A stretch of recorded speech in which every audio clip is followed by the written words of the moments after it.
Sir ఇప్పుడు మీరు వీళ్ళతో సినిమా చేద్దాం అనుకున్నప్పుడు మీకు అంతకుముందు ఒక అవగాహన ఉండదు. ఎందుకంటే ఐ నో యూ మీరు డే 1 2001లో అనుకుంటా మీ మొదటి సినిమా వచ్చింది. ఆ రోజు నుంచి నేను చూస్తూనే ఉన్నాను. ఆ తర్వాత 'హీరో' అనే ఒక సినిమాకి మీకు నంది అవార్డ్ వచ్చినట్టుంది. ఆ తర్వాత ప్రయత్నంకి ఛాన్స్ అనే ఫిల్మ్ కి నంది అవార్డ్ వచ్చింది. తర్వాత సొంత ఊరులో అసలు ఎల్వి శ్రీరామ్ గారిని అసలు అద్భుతంగా చూపించారు. ఇట్లా చేసుకుంటూ ఉన్నారు కదా సార్. ఈ థాట్ వచ్చినప్పుడు దీని గురించి ఎంత తెలుసు, చేద్దామని లోపలికి వెళ్ళినాక ఎంత అవగాహన వచ్చింది ఇంకా? సో ఒకసారి నాకు ఆ ట్రిగర్ పాయింట్ వచ్చిన తర్వాత యాజ్ అ జర్నలిస్ట్ మీలాగే నేను టోటల్ రీసెర్చ్ చేయటంలో నేను చాలామంది రిసోర్స్ పర్సన్స్ని మొత్తం ఇండియాలో ఉన్న ఎవరెవరైతే దీని మీద వర్క్ చేశారో అన్ని ఆర్గనైజేషన్స్కి నేను వెళ్ళటం జరిగింది. అందరూ యాక్టివిస్టులతోటి సుప్రీంకోర్టు అడ్వకేట్స్ దగ్గర నుంచి నేను సెషన్స్ కోర్ట్ జడ్జెస్ వరకు అందరితో కూడా కూర్చున్నాను. ఆల్మోస్ట్ నేను సగం లా కంప్లీట్ చేశాను ఈ దీంట్లో. అండ్ ఓవరాల్గా వాళ్ళ యాక్టివిజంకి సంబంధించిన అన్ని డైమెన్షన్స్ తెలుసుకోవడం కోసం ప్రయత్నం చేశానండి. Because I'm very lucky to have people వాళ్ళ నాలెడ్జ్ని షేర్ చేసుకోవడానికి ముందుకు వచ్చిన ఎంతోమంది యాక్టివిస్టులు ఉన్నారు. చంద్రముఖి గారు, లైలమ్మ గారు అండ్ వైజయంతి గారు, ఎవరైతే నాసా జడ్జిమెంట్ టైంలో ఫైట్ చేశారో ఆవిడ హైదరాబాద్లో ఉంటారు ఆవిడ. అండ్ జైనా కొఠారి గారు సుప్రీంకోర్టు అడ్వకేట్. అండ్ అలాగే లక్ష్మీ త్రిపాఠి గారితో కూడా నేను మాట్లాడాను ఈ ఆస్పెక్ట్కి సంబంధించి. I try to learn both sides and అందులో అటు సైడ్ కూడా కొన్ని నెగిటివ్ పాయింట్స్ ఉన్నాయి.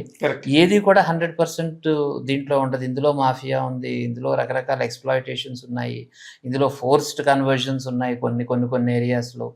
దీన్ని అడ్డంగా పెట్టుకొని లైఫ్ని లీడ్ చేసేవాళ్ళు, లగ్జరీస్ని లీడ్ చేసేవాళ్ళు, దీన్ని వాడుకున్న పొలిటీషియన్స్ నాకు తెలుసు. వీళ్ళందరినీ కూడా నేను చూశానండి, వీళ్ళందరినీ నేను కలిశాను. But my scope of my film నేను ఆ డైమెన్షన్స్ని ఇన్డెప్త్గా డిస్కస్ చేసే అంత స్కోప్ కాదు, కానీ ఒక ఫండమెంటల్ ఇష్యూని అయితే నేను డిస్కస్ చేద్దాం అనుకున్నది. అదేమిటంటే there are 4 main discriminatory points నేను చూశాను. ఫస్ట్ ఈజ్ ఫ్యామిలీ, అండ్ ఆ తర్వాత స్కూల్. మ్యాక్సిమం బుల్లియింగ్ స్కూల్లోనే అవుతుంది. వాళ్ళకి అడాలసెన్స్లోకి వస్తున్నాం అన్నప్పుడు చిన్నప్పటి వరకు ఎంతో ఫ్రెండ్స్గా ఉండేవాళ్ళు సడన్గా వాళ్ళ యాటిట్యూడ్లు మారడం మొదలు పెడుతుంది. ఇందులో ఈ అమ్మాయి చిన్నప్పటి క్యారెక్టర్తో ఆ స్కూల్లో క్వశ్చన్ చేయించాను ఒక దీంట్లో, నేను మీ ఫ్రెండ్నే కదరా, మీలా లేకపోతే చచ్చిపోవాలా అనేది ఒక క్వశ్చన్. అలాంటి ఎందుకు మనం ఫోర్స్ చేస్తున్నాం, ఎందుకు బుల్లింగ్ నార్మలైజ్ చేస్తున్నాం అనేది. ఇంటికి వస్తే పేరెంట్స్ కొట్టేసి పరువు కోసం దానికోసం పంపించేయటం, బయటకు వస్తే ఇంక బతకడానికి ఇంకొక దారి లేనప్పుడు ఈ 3 ఆప్షన్సే హిమా చెప్పినట్టు 3 ఆప్షన్స్. మిగతా ఆప్షన్స్ ఇవ్వాల్సిన గవర్నమెంట్ పక్కకి వెళ్ళిపోయింది. ఫస్ట్ ఆఫ్ ఆల్ వాళ్ళని మనుషులుగా గుర్తించలేదు చాలా సంవత్సరాలు. గుర్తించిన తర్వాత కూడా డిస్క్రిమినేషన్. లా వచ్చింది కానీ ఓవరాల్గా సమాజంలో చేంజెస్ రాలేదు. ఉన్న లా కూడా చాలా లాప్సైడెడ్గా ఉంది అనేది నా ఫండమెంటల్ పాయింట్. ఆ పాయింట్ కూడా. సో ఈ 4 పాయింట్లు వర్క్ ప్లేస్లో, స్కూల్లో, ఫ్యామిలీలో అండ్ జ్యుడిషియరీ ఆస్పెక్ట్లో, ఈ 4టిని మనం అడ్రస్ చేయాలి, ఒక జర్నీని చూపించాలి. ఎందుకంటే ఇండివిజువల్గా మన అందరం చాలా చాలా మంచివాళ్ళం అండి. ఎవ్రీబడి, నేను సమూహంలో మనం చేసేస్తూ ఉంటాం. ఎందుకంటే అది క్రౌడ్ మెంటాలిటీ. అందరూ నవ్వుతున్నారు కాబట్టి నేను నవ్వుతున్నాను. అది కరెక్టా అవునా కాదా అనే ఇంగితం మనకు ఉండకపోవచ్చు. న్యాచురల్, అది సమూహంలో ఉండే ఒక ప్రాబ్లం అండి.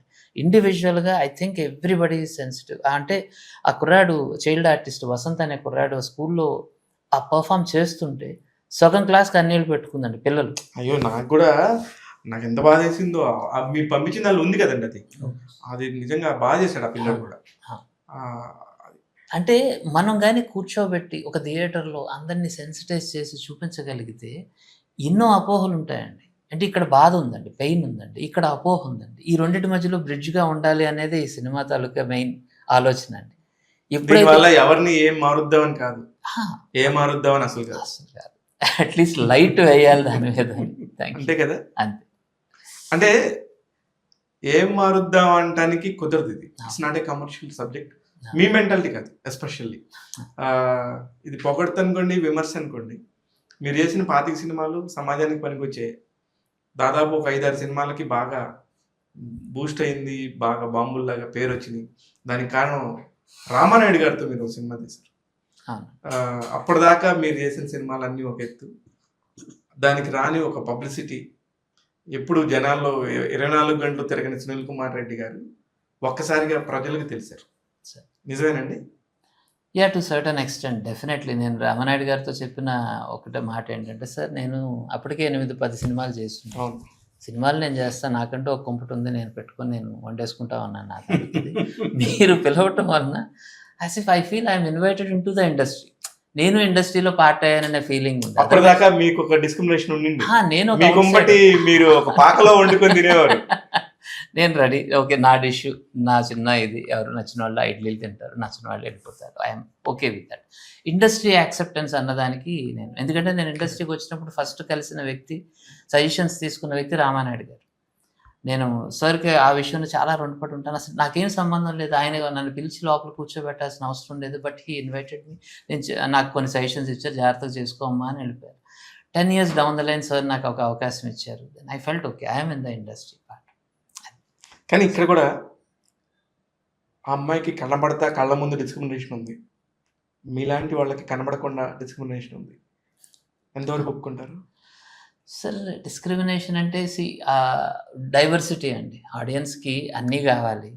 అంటే మనం ఏ రోజైతే మనల్ని మనం కంపారిజన్ లిస్ట్లో పెట్టుకుంటామో then we feel I'm less or this thing. I have a purpose, నాకు పర్పస్ ఉంది అని నేను నమ్మినంత వరకు నాకు ఎలాంటి ప్రాబ్లం ఉండదని నేను నమ్ముతాను.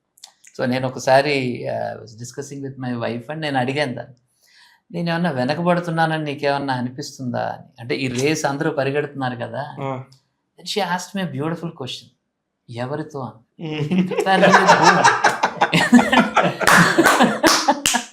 Fantastic. That served my purpose. నాకు ఏ ఆన్సర్ అక్కర్లేదు. I am not answerable to anyone. Yeah అంటే మీకు ఎలా ఉంటుందో తెలీదు.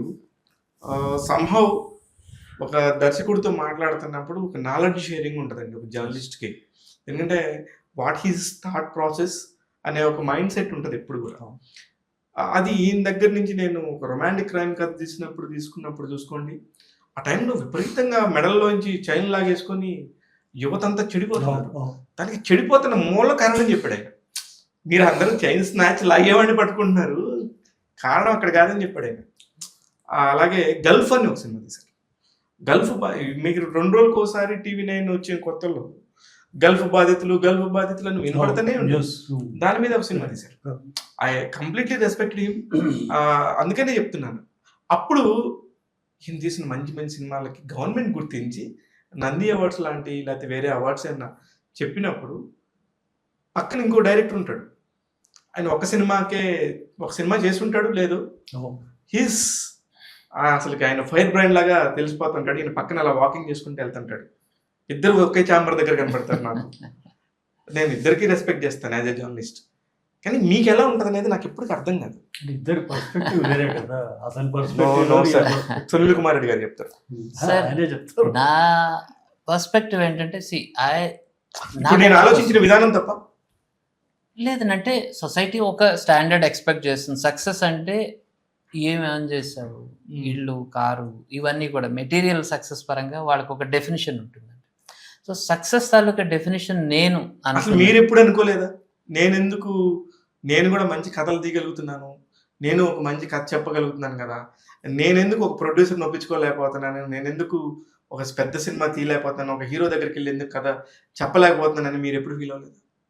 లేదండి, ఎందుకంటే నేను ఏదైతే చేయాలనుకుంటున్నానో అది చేసేస్తానండి. నా గ్రేటెస్ట్ సక్సెస్ ఏంటంటే నా లైఫ్ని నాకు నచ్చినట్టు వితౌట్ కాంప్రమైజ్ నేను ఇన్ని సంవత్సరాలు ఇన్ని సినిమాలు నాకు నచ్చినట్టు తీయగలుగుతున్నానండి. ఒకసారి ఒక హ్యాపీ కాన్వర్జేషన్లో సురేష్ బాబు గారు నన్ను పక్కన అడిగారు, ఏంటి సునీల్ నీ బ్యాలెన్స్ షీట్ ఏంటని అడిగారు. సో ఆఫ్టర్ 12 films అది అడిగితే, సార్ నేను కొన్ని డ్రీమ్స్ తోటి వచ్చాను, ఈ రోజుకు 12 సినిమాలు తీశాను, ఐఎమ్ ట్రావెలింగ్ విత్ యూ, నా టర్మ్స్లో నేను ఇన్ని సినిమాలు తీశాను, for me this is the greatest success. నాకు నచ్చిన పనిని నేను చేస్తూ మీరు నా భుజం మీద చేసి మెచ్చుకుంటున్నా కానీ నాకు కలగని ఆనందం, నాకు నచ్చిన పని నేను చేస్తూ నేను హ్యాపీగా బతుకుతున్నాను అన్న ఒక ఐడెంటిటీ ఏదైతే ఉందో, సెల్ఫ్ హ్యాపీనెస్. మీరు సురేష్ బాబు గారికి బ్యాలెన్స్ షీట్ గురించి ఇంత చెప్తే ఎలా సార్, మీరు వాళ్ళందరూ ఏమైపోవాలి, వేల కోట్ల టాపిక్ మాట్లాడుకునే వాళ్ళందరికీ? అంటే నా ఒపీనియన్లో నేను తన క్యారెక్టర్లో చూసింది కూడా అదే. ఇప్పుడు ఈ అమ్మాయి చంద్రముఖికి ఎల్బి శ్రీరామ్ గారికి ఒక కాన్వర్జేషన్లో ఒకటి ఉంటుంది, నా లైఫ్లో సక్సెస్ అంటే నన్ను మీరు ఆడపిల్లగా గుర్తించడమే సార్, ఎందుకంటే నాకు సక్సెస్ అక్కర్లేదండి అని ఆ అమ్మాయి అంటుంది. ఈ మాత్రం సక్సెస్ కూడా, ఈ మాత్రం హ్యాపీనెస్ కూడా మాకు సమాజం ఇవ్వటం లేదండి, మేమేం అడగట్లేదు మిమ్మల్ని, నన్ను ఆడపిల్లని గుర్తించు చాలు అని అడుగుతున్నాము అన్న దీంట్లో. సి అంటే your expression is accepted is what the biggest success for many. ఇప్పుడు మీకు నచ్చని పని చేస్తూ, ఫర్ ఎగ్జాంపుల్ సార్కి నచ్చని క్యారెక్టర్ చేస్తూ విపరీతంగా అప్లాడ్ చేస్తున్నారు అనుకోండి, బయటికి నవ్వినా కానీ సార్ లోపల చాలా బాధపడతారు. ఇది కాదు కదా నేను కోరుకున్నది, నేను ఒక పర్ఫార్మెన్స్ కోరుకున్నాను. It's not per day remuneration ఎంత, లేకపోతే సింగిల్ డోర్ క్యారవాన్ లేకపోతే డబుల్ డోర్ అన్న దగ్గర నుంచి నాకు నచ్చిన పని నేను చేయగలుగుతున్నానే అని నాతో చాలామంది ఆర్టిస్టులు చెప్తూ ఉంటారు. సార్ మేము 40 రోజులు 50 రోజులు షూటింగ్లు చేసిన సినిమాల్లో కూడా ఫైనల్గా మేము ఉంటామో లేదో అనే డౌట్ తోటే వెళ్తాము థియేటర్కి, బట్ మీ దగ్గరికి వచ్చినప్పుడు we have a meet to work అని అన్నది. అంటే అక్కడ వచ్చే బిగ్గెస్ట్ అచీవ్మెంట్ సార్.